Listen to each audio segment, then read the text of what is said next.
الحمد لله العلي الأحكم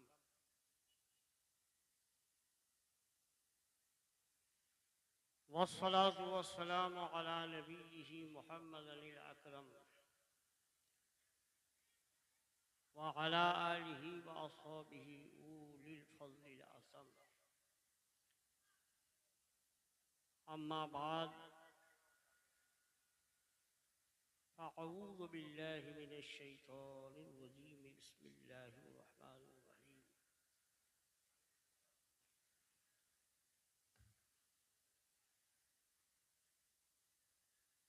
إنا أرسلناك شاهدا ومبشرا ونذيرا لتؤمنوا بالله ورسوله وتعذروه وتوقروه وتسبحوه بكرة وأصيلا. صدق الله العظيم وصدق رسوله النبي الكريم ونحن ولا ذلك لمن الشاهدين والشاكرين والحمد لله رب العالمين. أكبر درود পড়ুন। اللهم صل على سيدنا مولانا محمد وعلى آل سيدنا مولانا محمد صلى الله تعالى عليه وسلم.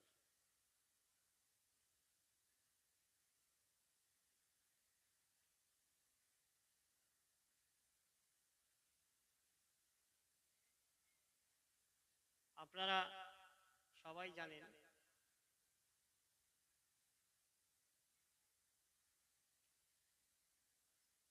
যে এই পবিত্র অনুষ্ঠান অনুষ্ঠিত হয়েছে মাদ্রাসা খাজা গরিব নওয়াজকে ভিত্তি করে।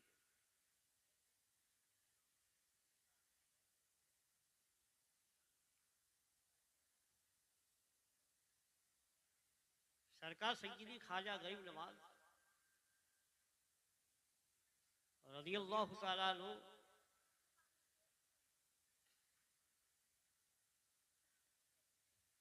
ভারতের একজন মহান ওলি,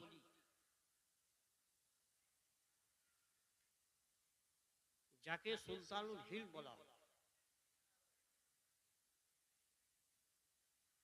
মানে ভারতের সমস্ত আউলিয়ায়ে কিরামের বাদশা।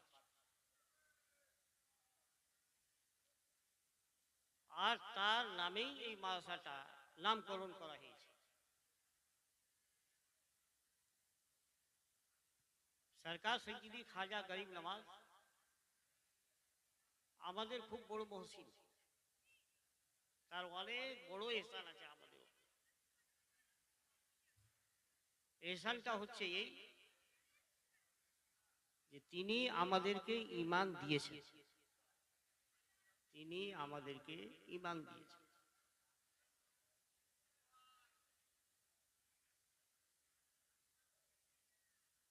আর যখন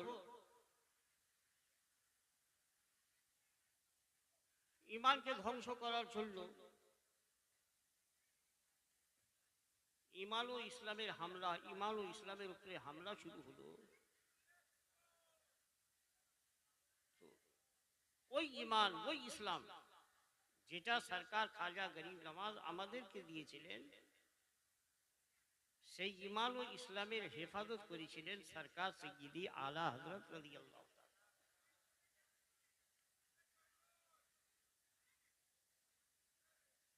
সময় যেহেতু অনেক হয়ে গেছে, রাতও অনেক হয়ে গেছে, আর আমার পরে এক বড় বংশের দুই সাহিবজাদাও আছেন, তারাও আসবেন। তো এই পরিস্থিতিতে আমি নিজেই বুঝে উঠতে পারি না যে কি নিয়ে আপনাদের সামনে আমি বক্তব্য রাখব। মাদ্রাসা হয়েছে, মাদ্রাসার দরকার ছিল, মাদ্রাসার প্রয়োজন ছিল। এই মাদ্রাসা আলিম তৈরি করবে, এই মাদ্রাসা হাফিজ তৈরি করবে, এই মাদ্রাসা মুহাদ্দিস তৈরি করবে, এই মাদ্রাসা ফাকি তৈরি করবে, এই মাদ্রাসা ওলি তৈরি করবে। আর মনে রাখবেন যে যতক্ষণ পর্যন্ত আপনি আলিম না হয়েছেন ওলি হতে পারবেন।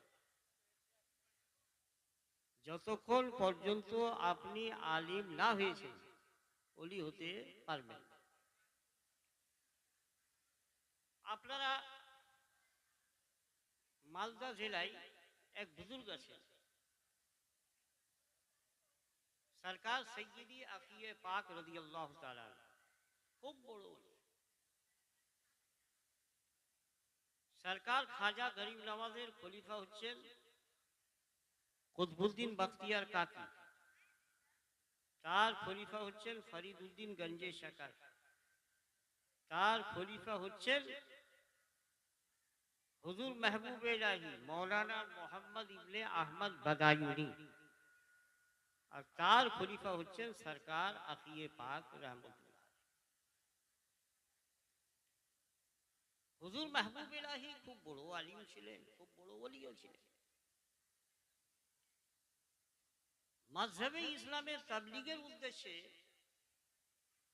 প্রয়োজন মোতাবেক নিজের ছাত্রদেরকে বিভিন্ন জায়গায় পাঠাবেন, এটা একটা তিনি মানে ব্যবস্থা নিলেন যে কাকে কোন জায়গায় পাঠানো যায়। তো উনি নিজের চিন্তা ভাবনা হিসাবে বিভিন্ন জায়গায় বিভিন্ন শাগিরকে পাঠালেন। এই মালদা থেকে গেল, তো মালদাতে ইসলামের তাবলীগের উদ্দেশ্যে কাকে পাঠালো? কেউ তো নাই। তো হুজুর মেহবুব ইলাহিকে বলা হলো যে হুজুর, আপনারই খাদিম, আপনারই সেবক, আপনারই ভক্ত সিরাজউদ্দিন আছেন, আপনি তাকে পাঠিয়ে দেন। মাহবুব ইলাহি বললেন যে এই ব্যাপারে ইলমের প্রয়োজন, সিরাজউদ্দিন আলিম নয়, এখানে ইলমের দরকার, সিরাজউদ্দিন আলিম নয়। মাহবুব ইলাহির খলিফা হযরত মাওলানা ফখরুদ্দিন জাররাদি রহমতুল্লাহ আলাইহি বললেন যে হুজুর, আপনি যদি অনুমতি নেন তাহলে সিরাজউদ্দিনকে আমি 6 মাসে আলিম করে দিচ্ছি। মাওলানা ফখরুদ্দিন জাররাদি আলাইহি রহমা 6 মাস পড়ালেন। মাহবুব ইলাহি বললেন যে ডাকো, কিরকম হয়েছে ও। নিজের কাছে ডাকলেন, মাহবুব হযরতে আকিয়ে পাক হাজির হলেন। তিনি বললেন যে এখনো পাঠাবো না, আমি নিজে কিছু পড়াই। মাহবুব ইলাহি নিজে পড়াতে শুরু করলেন। যখন উপযুক্ত পেলেন তারপরে তিনি মালদাতে পাঠান। তো তরিকতের ব্যাপারে, হাকিকতের ব্যাপারে, মারিফতের ব্যাপারে ইলমে জাহিরের প্রয়োজন আছে, আর আপনি ইলমে জাহিরি এই মাদ্রাসা থেকেই পান। ব্রাদারান মিল্লাত ইসলাম, আপনারা ভাববেন যে খাজা গরিব নওয়াজ আলিম ছিলেন না, মৌলানা ছিলেন না, এটা ভুল কথা। গৌসে আজম আলিম ছিলেন না, মৌলানা ছিলেন না, এটা ভুল কথা। মাহবুব ইলাহি আলিম ছিলেন না, মৌলানা ছিলেন না, মুফতি ছিলেন না, এটা ভুল কথা। তারা খুব বড় আলিমে দ্বীন ছিলেন, খুব বড় আলিম ছিলেন। খাজা গরিব নওয়াজ রাদিয়াল্লাহু তাআলা আনহুর পীর সরকার খাজা উসমান হারুনি, আর তার পীর সৈয়দ মওদুদ চিশতি রাদিয়াল্লাহু তাআলা। তার বাপদাদা নামধারী বড় বড় উঁচু দরজার ওলি আল্লাহ ছিলেন। মওদুদ চিশতি রাদিয়াল্লাহু তাআলা আনহুর বাবা আগেই ইন্তেকাল করে যান, লেখাপড়ার তিনি সুযোগ পাননি। এবার বাবার গদিতে বসে পীরি মুরিদি শুরু করেছেন। তো বাবা যে এত বড় ওলি ছিলেন তার তো একটা ফায়দা আছে, আল্লাহ তাকে গুমরাহি পথে রাখবেন না। এক বুজুর্গকে পাঠালেন পাঠালেন তার হেদায়েতের উদ্দেশ্যে, মওদুদ চিশতির হেদায়েতের উদ্দেশ্যে আল্লাহ তাআলা এক বুজুর্গকে পাঠালেন। সেই বুজুর্গ মওদুদ চিশতিকে বললেন, সেই বুজুর্গ কে মওদুদ চিশতি বললেন যে হুজুর আমাকে খেলাফতটা দিয়ে দিন, পাগড়ি দিয়ে দিন। বুজুর্গ বললেন যে না, তোমাকে পাগড়ি দিব, কিন্তু এই শর্তে যে তোমাকে আলিম হতে হবে। ওই বুজুর্গ সৈয়দনা মওদুদ চিশতিকে পাগড়ি দিচ্ছেন আর এই বলছেন বাশারতে ইলম, বাশারতে ইলম, বাশারতে ইলম। তোমরা জেনে রাখো আমি পাগড়িটা দিচ্ছি, আমি খেলাফতটা দিচ্ছি আলেম হওয়ার শর্তে, মৌলানা হওয়ার শর্তে। তিনি এই কথাও বলেছিলেন যে সাহেব দাদা বড় ঘরানার সন্তান, এই জানামাজ কিছু কি হবে, জানামাজ বরতাক মেনে জানামাজকে তাকে রাখো, ওয়াহিল মামুদ কে বেইলম জাহিদ মত করে শয়তান। জানামাজকে তাকে রাখো, ইলম হাসিল করো। এমন সুফি যার মধ্যে ইলম নাই, কোরআন ও হাদিসের জ্ঞান নাই, সে তার সাথে শয়তান খেলাধুলা করে, শয়তান তার সাথে ঠাট্টা করে, শয়তান তাকে নিজের খেলৌনা মনে করে। ওনার নসিহতের পর সাইয়্যিদুনা মওদুদ চিশতি রাদিয়াল্লাহু তাআলা আনহু বালখ ও বুখারা সফর করলেন, বড় বড় উলামায়ে কেরামের কাছে ইলম হাসিল করলেন, বড় আলিমে দ্বীন হলেন। তারপরে তিনি গদিতে বসলেন। এবার বুঝুন যে মাদ্রাসার কি রকম দরকার। তো এই মাদ্রাসা আলিমও তৈরি করবে, হাফিজও তৈরি করবে, কারিও তৈরি করবে, মুহাদ্দিসও তৈরি করবে, ওলিও তৈরি করবে, সব কিছু তৈরি করবে এই মাদ্রাসা। ব্রাদারান মিল্লাতে ইসলাম, এবার আমি এই যে আমার আজিজাম মৌলানা মাহিরুল কালজি, আমি তো ভাবতে পারিনি সব আল্লাহর দান। যেমন বলছে এরকম বলার ক্ষমতা আমার না। এর আগে মুফতি জুবাইর সাহেব বললেন আল্লাহ তাকেও একটা দান, তার উপরে একটা বিশেষ দান আছে, সবার মধ্যে এই ক্ষমতা আল্লাহ দিন। তো এদেরকে দেখে আমি চরম সন্তুষ্ট হয়েছি। উপরন্তু এই রামপুর হাটে এসে যে এত সুন্দর একটা মাদ্রাসা করেছে, তো আল্লাহ তাআলা যার মাধ্যমে দিনের খিদমত দিবেন তার মাধ্যমেই। তো আল্লাহ যদি রাজি না থাকতেন তাহলে এর দ্বারা এই যে অল্প বয়সের একটা ছেলে, তার মাধ্যমে যে আল্লাহ এত বড় দিনের কাজ নিয়েছেন, তো এইটা খুব বড় জিনিস। কাজেই আপনাদেরকে বলবো যে যা কিছু এ করছে আল্লাহ রসুলের খাতিরে করছে, আপনারা সাথে থাকবেন আর মাদ্রাসাকে আগে বাড়াবার আপনারা চেষ্টা করবেন। আমি একটা শের পড়ে এই শেরটা ব্যাখ্যা করে নিজের বক্তব্য রীতি করব, তারপরে আমার মাকদুম দাদাগণ চলে আসবেন এবং তাদেরই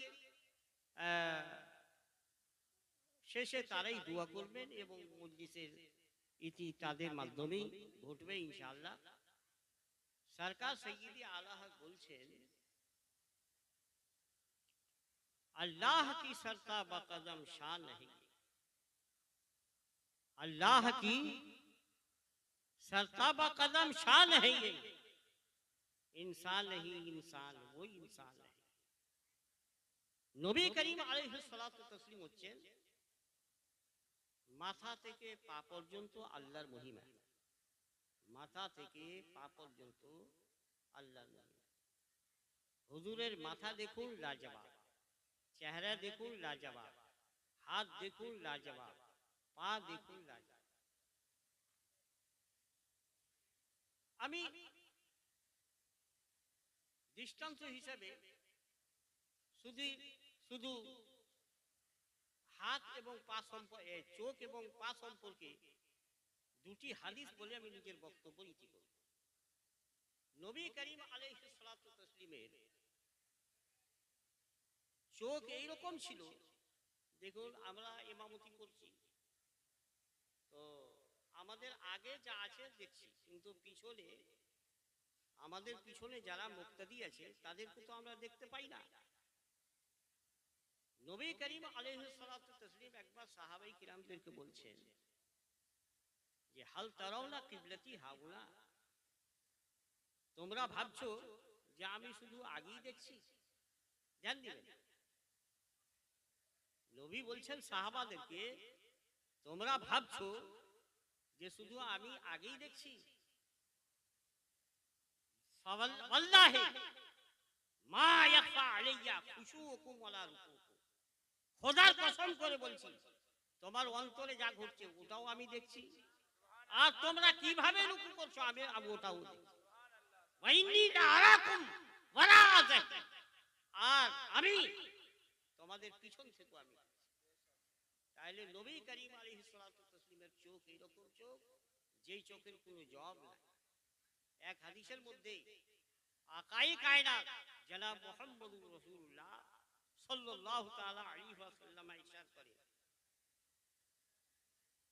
নবী করিম আলাইহিস সালাতু তাসলিম বলছেন, ইন্নাল্লাহা কাদ রাফা লিয়াদ দুনিয়া, আল্লাহ সারা পৃথিবীকে আমার সামনে তুলে ধরেছে।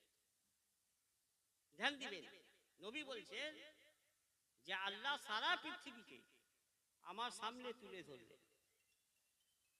ফাআনা আনজুরু ইলাইহা ওয়া ইলা মা হুয়া কাইনুন ফিহা ইলা ইয়াউমিল কিয়ামা, তো আমি দেখছি দুনিয়াকে এবং পৃথিবীতে যা কিছু আছে সবকে দেখছি। কাআন্নামা আনজুরু, মানে যত কিয়ামত অবধি যা কিছু হবে আমি সব কিছু দেখছি। কাআন্নামা আনজুরু ইলা কাফি হাযি, কি রকম দেখছি সারা দুনিয়াকে, যেমন আমি নিজের এই হাতেরই নিজের তালুকে দেখছি। তো সমস্ত জগৎ নবী করিম সাল্লাল্লাহু তাআলা আলাইহি ওয়াসাল্লামের সামনে একেবারে তালুর মতো নবী সব কিছু দেখছে। আর আমাদের বিশ্বাস আছে যে নবী করিম আলাইহিস সালাতু তাসলিম নিজের পবিত্র রওজাতে আছেন, কিন্তু হুজুরের নজর সারা পৃথিবীকে ঘিরে রেখেছে। নবী করিম আলাইহিস সালাতু তাসলিম পবিত্র রওজা থেকে সব কিছু দেখতে পাচ্ছে। তো আল্লাহ রাসূল সাল্লাল্লাহু তাআলা আলাইহি ওয়াসাল্লামের পবিত্র চোখ এরকম চোখ যেই চোখের কোনো জবাব নাই। এবার পায়ের দিকে আসে, এক হাদিসের মধ্যে আছে, আপনারা উহুদ পাহাড়ের নাম শুনেছেন, উহুদ পাহাড়ের নাম শুনেছেন, যারা হজ করতে গেছেন তারা তো চোখে দেখে এসেছেন। তো দয়ার নবী সাল্লাল্লাহু তাআলা আলাইহি ওয়াসাল্লাম একবার উহুদ পাহাড়ের উপরে চড়লেন এবং তার সাথে ছিলেন হযরতে আবু বকর সিদ্দিক, হযরতে ওমর এবং হযরতে উসমান গনি, মানে তিন খলিফা ছিলেন। তো যখন তারা পাহাড়ের বুকে চাপলেন, চড়লেন, তো চলতেই পাহাড়ের মধ্যে ভূমিকম্প সৃষ্টি হলো, জালজালা হতে লাগলো, পাহাড় থরথর করতে লাগলো। তো এই দেখে আল্লাহ রাসূল সাল্লাল্লাহু আলাইহি ওয়াসাল্লাম এক লাত মারলেন পাহাড়ে, এইভাবে মারলেন আর বললেন, উসবুত উহুদ, এই উহুদ থেমে যা, এই উহুদ দাঁড়িয়ে যা, ফাইন্নামা আলাইকা নবিয়্যুন ওয়া সিদ্দিকুন ওয়া শাহীদান, তার কারণ তোর বুকে একজন নবী আছে, একজন সিদ্দিক আছে আর দুইজন শহীদ আছে। এবার ভাবুন, এই কথা বলতেই পাহাড়ের কম্পন বন্ধ হয়ে গেল, এক ঠোকরে পাহাড়ের কম্পন বন্ধ হয়ে গেল। পাও এইরকম যেই পায়ের কোনো জবাব নাই। সরকার সৈয়দি আলা হযরত বলছেন कि एक ठोकर में उहुद का जलजला जाता रहा, एक ठोकर में उहुद का जलजला जाता रहा, रखती है कितना वकार अल्लाह अकबर, रखती है कितना वकार अल्लाह अकबर। ब्रादराने मिल्लत इस्लाम तो की बोलेছিলাম যে আল্লাহ की सरताबा कदम शान है ये, इंसान ही इंसान वही इंसान। নবী করিম আলাইহিস সালাতু তাসলিম অবশ্যই ইনসান। অনেকেই বলছে যে সুন্নিরা আল্লাহ রাসূলকে ইনসানি ভাবতে চায়, ইনসানি বলতে চায়। নবী অবশ্যই ইনসান, ইনসান হওয়ার উপরে ঈমান আছে আমার, কিন্তু এইরকম ইনসান যে ইনসানের কোনো জবাব নাই, যে ইনসানের কোনো জবাব নাই। আমরা নবীকে বাশারও মনে করছি, নবীকে নূরও মনে করছি, নবীকে নূরও মনে করি, আর অবশ্যই নবী আমার বাসায়, এতে কোনো সন্দেহ নাই। কিন্তু এমন বাসায় যেই বাসারের কোনো জবাব নাই, হাদিসের কিতাব যদি আপনি প্রেমের দৃষ্টিতে দেখেন, তাহলে শেষ পর্যন্ত আপনি এই নতিজা বের করবেন যে নবী করিম আলাইহিস সালাতু ওয়াস সালামের কোনো জবাব নাই। ঠিক এই রকম মুহূর্তে একটা হাদিস আমার সামনে এলো। আল্লাহ রাসূলের সাহাবী হযরতে সালমান ফারসি রাদিয়াল্লাহু তাআলা আনহু তিনি বলছেন যে একবার জিবরিল আমিন দয়ার নবীর দরবারে হাজির হলেন এবং নবীর কাছে আরজ করলেন, ইয়া রাসূলুল্লাহ, আল্লাহ আপনার ক্ষেত্রে বলছেন, আল্লাহ আপনার ব্যাপারে বলছেন। কি বলছেন? যে ইন কুনতু তাখালতু ইব্রাহিমা খলিলা ফাকাদ ইত্তাখালতুকা হাবিবা। কি হে নবী, যদি আমি ইব্রাহিমকে খলিল হিসাবে গ্রহণ করেছি, নবী মুস্তাফা আমি তোমাকে হাবিব হিসাবে গ্রহণ করেছি। খলিল ও হাবিবের মধ্যে বিভিন্ন কয়েকটি পার্থক্য আমাদের উলামায়ে কিরাম বলেছেন। তার মধ্যে একটি পার্থক্য হলো এই যে খলিল ওই বান্দাকে বলা হয় যিনি খোদার খুশি চান। খলিল ওই বান্দাকে বলা হয় যিনি খোদার খুশি চাহেন, আর হাবিব ওই বান্দাকে বলা হয় যার খুশি আল্লাহ চায়, যার খুশি আল্লাহ চাহেন। ঠিক এই রকম মুহূর্তে এই হাদিসটাও সামনে আসছে যে নবী করিম আলাইহিস সালাতু ওয়াস তাসলিম ইরশাদ করেন, কুল্লু আহাদিন, আল্লাহ তাবারক ওয়া তাআলা নিজেই বলছেন যে কুল্লু আহাদিন ইয়াতলুবু রিদাই ওয়া আনা আতলুবু রিদাকা ইয়া মুহাম্মদ। হে নবী, সারা জগৎ আমার সন্তুষ্টি চাহে, সারা জাহান আমার খুশি চাহে, নবী মুস্তাফা আমি তোমার খুশি চাই। ব্রাদারানে মিল্লাতে ইসলাম, তারপরে হাদিসের অংশ হলো এই, আল্লাহ নিজেই বলছেন যে ওয়ামা খালাকতু খালকাল আকরামা আলাইয়া মিনকা, 18,000 জাহানের মধ্যে সর্বাধিক ইজ্জত ও সম্মানের পাত্র করে মুস্তাফা আমি তোমাকে সৃজন করেছি। নবী এইরকম ইজ্জত ও সম্মানের পাত্র। আমি কোরআনে কারীম থেকে একটি আয়াত পাঠ করেছিলাম, ইন্না আরসালনাকা শাহিদাও ওয়া মুবাশশিরাও ওয়া নাযীরা। অবশ্যই নবী আমি তোমাকে হাজির ও নাজির করে পাঠিয়েছি। মুবাশশিরান সুসংবাদদাতা, নাজিরান ভয় প্রদর্শনকারী হিসাবে আমি তোমাকে পাঠিয়েছি। এটা কি জন্য? হে লোকেরা, লিতুমিনু বিল্লাহি ওয়া রাসূলিহি, এটা এই জন্য যে তোমরা আল্লাহ এবং আল্লাহর রাসূলের প্রতি ঈমান নিয়ে আসো, আল্লাহ এবং আল্লাহর রাসূলের প্রতি বিশ্বাস। তারপরে বলা হচ্ছে ওয়া তুআযিরুহু, নবীর ইজ্জত করো, ওয়া তুআক্কিরুহু, নবীর সম্মান করো। এটা কোরআন বলছে। ওয়া তুআযিরুহু, নবীর ইজ্জত করো, ওয়া তুআক্কিরুহু, নবীর সম্মান করো, ওয়া তুসাব্বিহুহু বুকরাতাও ওয়া আসিলা, এবং সকাল সন্ধ্যা আল্লাহর পবিত্রতা ঘোষণা করো, আল্লাহর তাসবিহ ও তাহলিল করো, খোদার ইবাদত ও বন্দেগী করো। এইখানে একটু লক্ষ্য রাখবেন, ধ্যান দিবেন। প্রথমে কি বলা হলো? যে আল্লাহ এবং আল্লাহ রাসূলের উপরে ঈমান নিয়ে আসতে। তারপরে কি হলো? কি বলা হলো? যে নবীর ইজ্জত ও সম্মান করতে হবে। তারপরে কি বলা হলো? যে আল্লাহর তাসবিহ তাহলিল ইবাদত ও বন্দেগী করতে হবে। এ থেকে কি বুঝলেন? আপনি ইবাদত ও বন্দেগী করলেন, কিন্তু অন্তরে নবীর ইজ্জত ও সম্মান নাই, আপনার ইবাদত বন্দেগী কোনো কাজে আসবে না। এইবার আপনি নবীর ইজ্জত ও সম্মান করছেন, কিন্তু নবীর উপরে ঈমান নাই, তো আপনার ওই ইজ্জত ও সম্মান কোনো কাজে আসবে না। তো প্রথমে আপনাকে ঈমান নিয়ে আসতে হবে, তারপরে নবীর ইজ্জত ও সম্মান করতে হবে, তারপরে ইবাদত ও বন্দেগী করতে হবে। তো আপনার ইবাদত ও বন্দেগী সেই সময় ঠিক হবে এবং খোদার দরবারে কবুল হবে যখন আপনার অন্তরে নবী করিম আলাইহিস সালাতু ওয়াস তাসলিমের ইজ্জত ও সম্মান থাকবে। ব্রাদারানে মিল্লাতে ইসলাম, এবার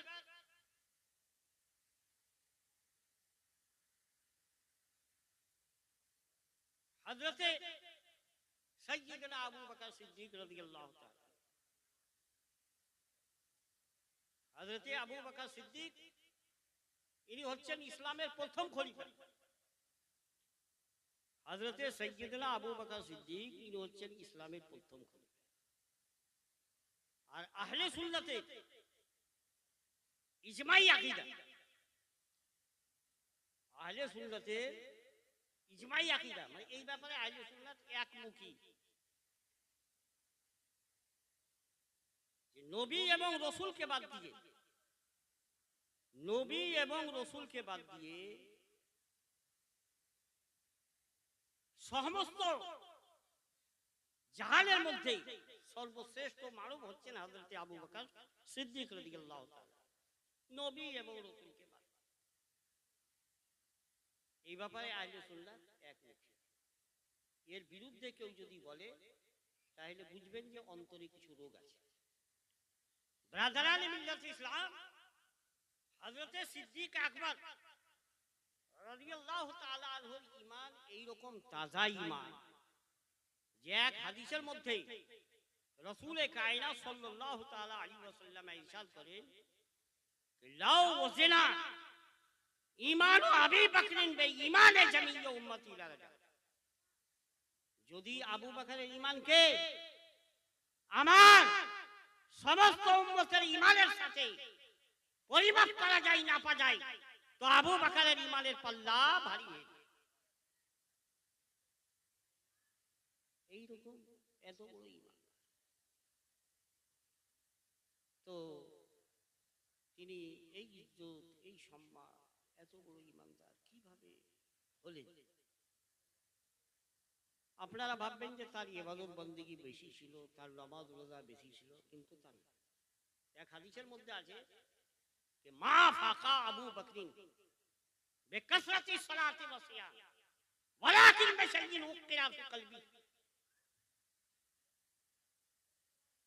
অতিরিক্ত নামাজ এবং রোজার মাধ্যমে আবু বকর মর্যাদা শীল হন। তিনি এমন একটা জিনিসের মধ্য দিয়ে মর্যাদা পেয়েছেন, মর্যাদা লাভ করেছেন যা তার অন্তরে রাখা হয়েছে। তো হযরতে আবু বকরের সিনাতে কি এমন একটা জিনিস ছিল যার খাতিরে হযরতে আবু বকর নবী এবং রাসূলের পর সমস্ত জাহানের মধ্যে জাহানের উপরে শ্রেষ্ঠত্ব লাভ করলেন? তো এর ব্যাখ্যাতে বুজুর্গানে দিন কয়েকটি মানে তথ্য বলেছেন, তার মধ্যে আমি একটি বলি আপনাদের সামনে। ব্রাদারানে মিল্লাত ইসলাম, আপনারা সবাই জানেন যে আল্লাহ রাসূল সাল্লাল্লাহু তাআলা আলাইহি ওয়াসাল্লাম আল্লাহর হুকুমে মক্কা থেকে মদিনায় হিজরত করেছেন। তিনি সাহাবায়ে কিরামদের সামনে বললেন যে আল্লাহর হুকুম হবে, আমাকে মক্কা ছাড়তে হবে, মদিনা যেতে হবে। সাহাবাদেরকে বলেন, হযরতে আবু বকর সিদ্দিক ছিলেন, কখন তিনি বের হবেন এটা বললেন, তারিখ বললেন না, দিন বললেন না, সময় বললেন না। এবার আল্লাহর হুকুম হয়ে গেছে, নবী করিম আলাইহিস সালাতু ওয়াস সালাম হিজরতের উদ্দেশ্যে বাড়ি থেকে বের হচ্ছেন। তো দরজায় হযরতে সিদ্দিক আকবর দাঁড়িয়ে আছে, হযরতে আবু বকর সিদ্দিক দাঁড়িয়ে আছে।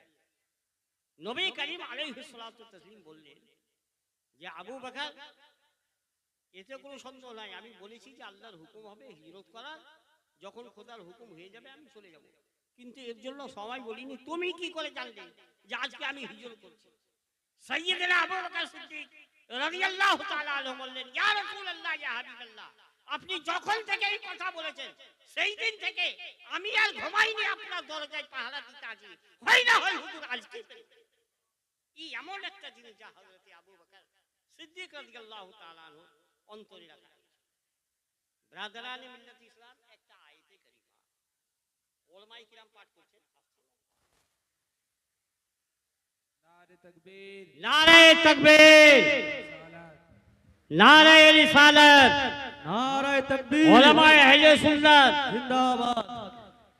नारे तकबीर, नारे रिसालत, मसला के आला हजरत उलमाए अहले सुन्नत। नारे तकबीर, नारे रिसालत, मसलके आला हजरत, फैजाने हुजूर सदरुल्लाह फाजिल, खानदाने हुजूर सदरुल्लाह फाजिल, नबी रहे हुजूर सदरुल्लाह फाजिल, शहजाद है हुजूर फिदाए मिल्लत, आले नबी औलाद अली, औलाद गौसे आजम, औलाद गरीब नवाज, औलाद गरीब नवाज, हुजूर नासिर मिल्लत, हुजूर नजमुल उलमा, खानकाहे नईमिया, सिलसिला नईमिया, आले नबी, औलाद अली, बिल्कुल